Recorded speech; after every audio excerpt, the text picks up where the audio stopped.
Paalis na kami ng Malacanang. Balik kanina po talaga, like 6:45 nagising. And walang alarm, walang anything. Super nakakaloka, I know. No, except for napansin ko na iba na yung PSG na katabi ko. I was like, nagulat ako. No! Over breakfast, kaloka ka. Yeah. Oh, I know. Oh my God. Nandito na siya. Sir Tigong. No, that's okay. Sige, sige. You can go ahead. I will follow you na lang. Sige. Go up, go up. It's okay. Sit down, sit down. It's nice to meet the sister of the ex-president. Kumusta ka? Anong may paglingkod ko? At, I'm okay. President Duterte, diyan ka pa talaga dumaan sa backdoor. Nagulat naman ako sa'yo. Well, you know, sinasadya ko talaga yan. I do that on purpose. Kasi ganyan yung istorya ng nangyari sa akin sa eleksyon. I came in from behind.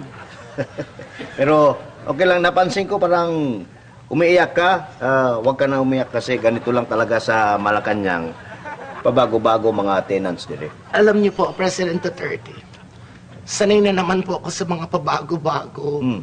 Nakailang tenants na rin po ako sa buhay ko. And iisa lang po yung forma ng mukha ko pag tumatawa or umiiyak. I mean, I'm sure you've noticed that once. Napansin ko nga yan. Parang yung mga tinalo ko sa eleksyon, nakangiti para hindi malatang nasasaktan sila. Pero, kagaya ng sinasabi ko kanina, you take your time ha. Okay lang, kahit gusto mo pa magpahinga dito, bigyan pa kita mga 3 to 6 months. Okay pa yan? President Duterte, how generous of you po. Alam mo, hindi mo alam kung paano ako nagpapasalamat sa iyo, kung gaano ako kasaya. No problem, no problem. Ang problema lang, iniwan ako ng mga PSG ko. Na tagabuhat ng mga maleta ko right here. And I cannot take it anymore. Alam mo, I promised my sisters that I would be strong. It's so unfair. Ang bibigat ng mga maleta ko, hindi ko mabuhat mag-isa tong mga to. No. Don't cry. Oh. It's okay. Kagaya nga ng lagi niyong sinasabi, hindi ka nag-iisa. Pero okay lang yan. Kayang-kaya buhatin yan ng mga kasama ko. Oh yun nga cabinet ng kuya mo. Bigat-bigat. Nabuhat namin lahat palabas. Walang problema. No problem at all. Ay, super love. Thank you. Super. Albayo na lang Apollo. Yellow. What's your size? Sa men's, large or extra large? No. I Really? appreciate your generosity pero okay na ako dito. Mas type ko ang checkered. Say that again. Mas type ko ang checkered. Checkered ba? Oh, like checkered. Checkered. I Oh. know. Gosh, nagulat ako. But before I go, just a piece of advice lang. President Duterte, mag-iingat ka lang sa mga taong nakapaligid sa'yo. You just have to be extra careful. Well, why would you say that? No, because like, di ba, Filipinos, they love the head, di ba? Ang sarap ng ulo pag sinisip-sip. So, di ba, since you're the head na now, so I'm pretty sure most of them magsisip-sipan sa'yo. Just warning you. Oh, I get it. It's a joke. Yan yung patawa tungkol sa hipon.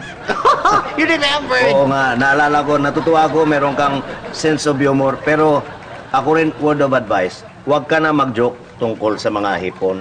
Kasi huling nag-joke ng tungkol sa hipon na persona non grata doon sa Davao. Kaya ingat-ingat ka na lang.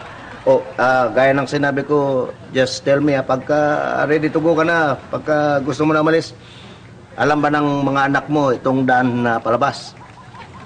Ito lang ang masasabi ko. Matatalino ang mga anak ko.